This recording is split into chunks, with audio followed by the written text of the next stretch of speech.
sa kahanginan. Magandang araw mga bata. Ako si Teacher Melvin. At sa araw na ito ay sasamahan ko kayong sagutin ang mga gawain na nasa ikatlong quarter, Module 5 sa Asignaturang Arts ng ikalimang baitang. Handa na ba ang inyong module na gagamitin? Ihanda ninyo ang inyong ballpen o lapis at sagutang papel. Halina't sabay nating tuklasin ang mga bagong aralin. Magsimula na tayo! Ang paksa na ating tatalakayan ngayon ay pinamagatang Panimulang Paghuhudhud. Ang paglilimbag ay isa sa mga gawaing pansining na magagawa sa pamamagitan ng pag-iwan ng bakas ng isang kinulayang bagay. Sa pamamagitan ng kulay, mapagyayaman ang ganda ng mga gawaing sining dahil ito ay nagpapakita ng damdamin at imahinasyon ng gumawa. Ang paghuhudhud ay isa sa mga paraan ng pag-iwan ng bakas ng isang bagay upang makabuo ng isang kawili-wiling disenyo. Pagkatapos ng module na ito, ikaw ay makasunod sa tamang pamamaraan sa paglikha ng disenyo at inaasahang makamit ang sumusunod. Una, nakikilala ang dalawang paraan sa paglikha ng disenyo gamit ang panimulang paghuhudhud. Pangalawa, nakasusunod sa tamang pamamaraan sa paglikha ng disenyo. At pangatlo, na ipagmamalaki ang mga sariling likhang disenyo. Pagmasdang mabuti ang mga larawan. Ano ang masasabi mo tungkol dito? Bibigyan ko kayo ng 30 segundo para sagutin ang unang tanong.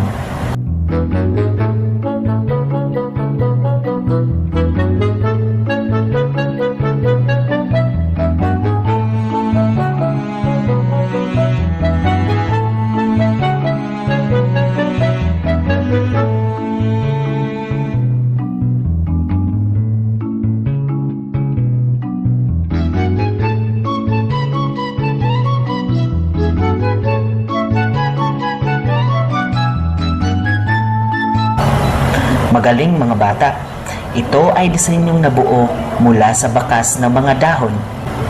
Ikalawang tanong, anong mga kagamitan ang ginamit sa pagbuo ng disenyong ito? Bibigyan ko kayo ulit ng 30 segundo para sagutin ang pangalawang tanong.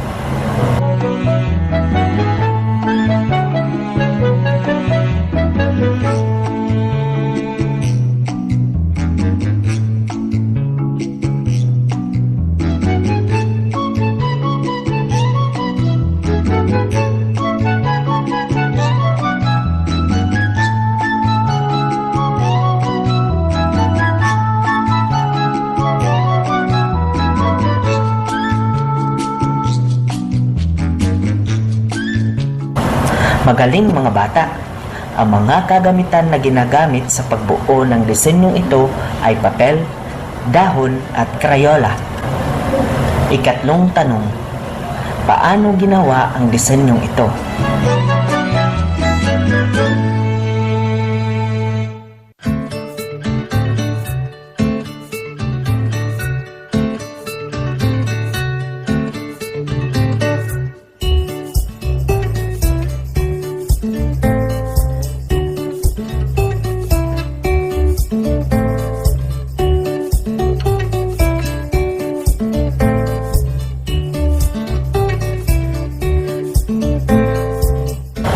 Magaling mga bata!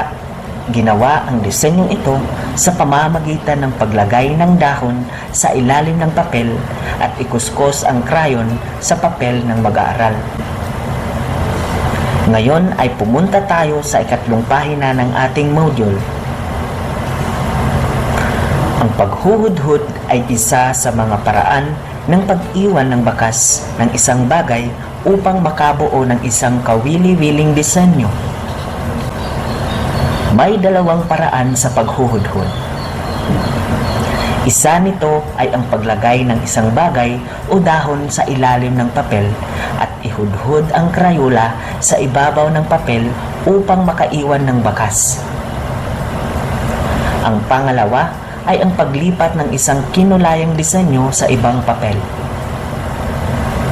Narito ang mga hakbang sa paggawa sa paglipat ng isang disenyo sa ibang papel.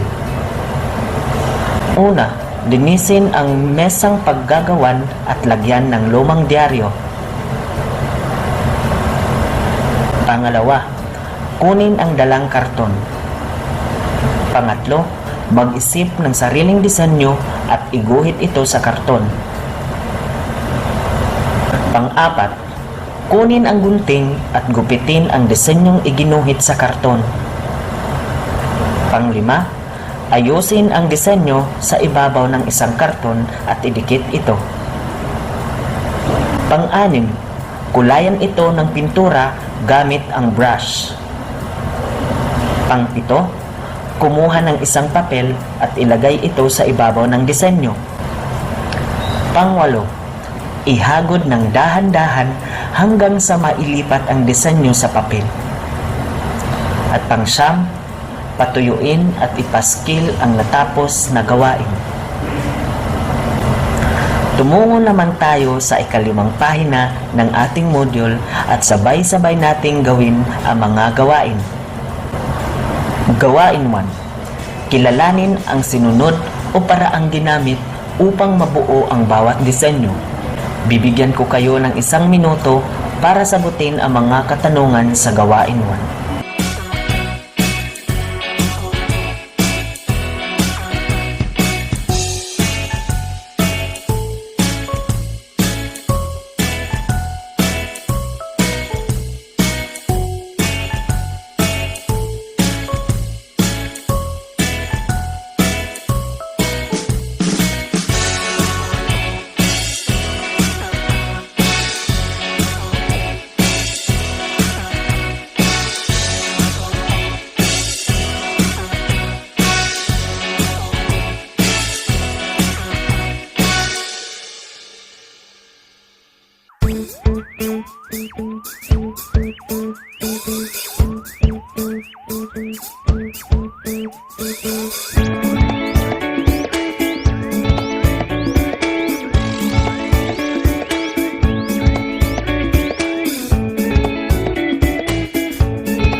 Tapos na ang 1 minuto mga bata. Ngayon, tingnan natin kung tama ba ang inyong mga sagot. Unang katanungan, ano ang paraang ginamit sa pagbuo ng unang larawan? Tama mga bata, ito ay paghuhudhud ng Crayola sa ibabaw ng dahon. Pangalawang katanungan, ano naman ang paraang ginamit sa pagbuo ng ikalawang larawan? Magaling mga bata, ito ay paghuhudhud ng papel sa ibabaw ng kinulayang disenyo. Gawain 2. Sundin ang mga hakbang sa paggawa batay sa ating tinalakay at gumawa ng disenyo gamit ang mga papel, dahon at Crayola.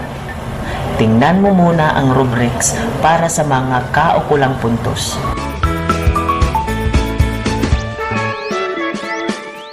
Mga pamantayan sa pagbuo ng disenyo. Una, nakabuo ako ng disenyo sa pamamagitan ng paglilimbag.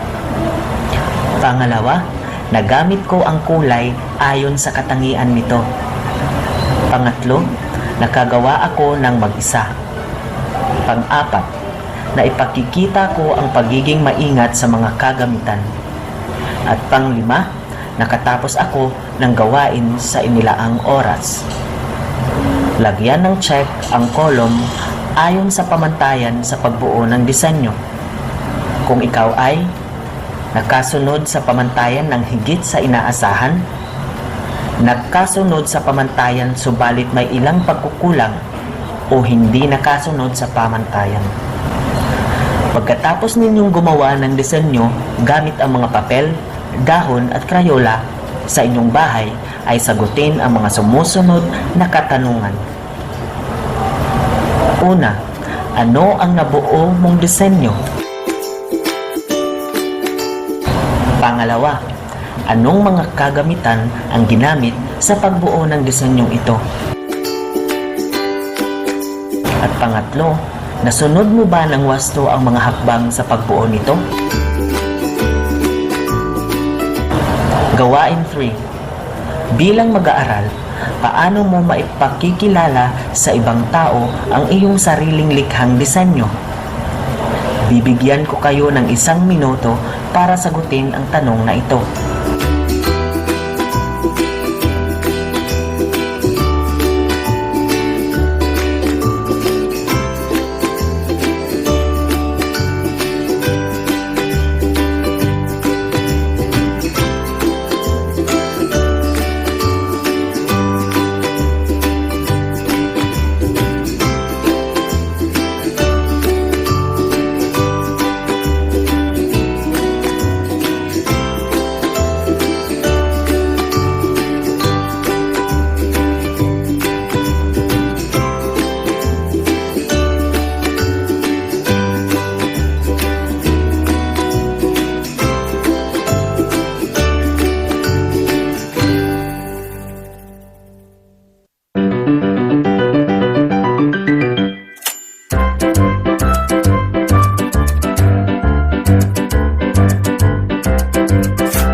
Magaling mga bata! Ngayon, alamin natin kung ano ang inyong natutunan sa ating aralin. Punan ng mga salita ang sumusunod upang mabuo ang kaisipan. Isulat ang sagot sa nakalaang patlang. Ang natutunan ko sa module na ito ay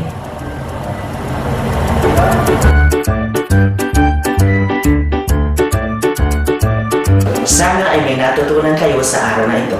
Aasahan ko na sasagutan ninyo ang mga natitirang tanong sa inyong module.